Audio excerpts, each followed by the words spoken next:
How to make windows 11 icon size bigger or smaller. So in this video tutorial I'm going to show the perfect way. So let's start with the video, guys, and at the end, if you like this video, hit the like button, subscribe my channel, and don't forget comments below. Okay, so if you want to make the your icon size, and when you minimize your icon size, then bigger space you can use on your desktop screen. Okay, so I will show you. Just come to your desktop scene. In my case, there is no any icon because I already hide it.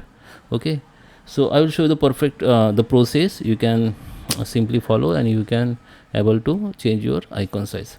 Just right click on any blank area on your desktop screen, and here you can go to the view, and you can see there is a three option available: large icon, medium icon, and small icon. So by default is a medium icon is selected, but if you want to minimize your icon size, just click on small icon, and if you want to maximize your icon size, then click on the large icon. Then your icon size will be changed. Okay, so that is the process. So I hope you like this video. Please subscribe me. Thank you for watching.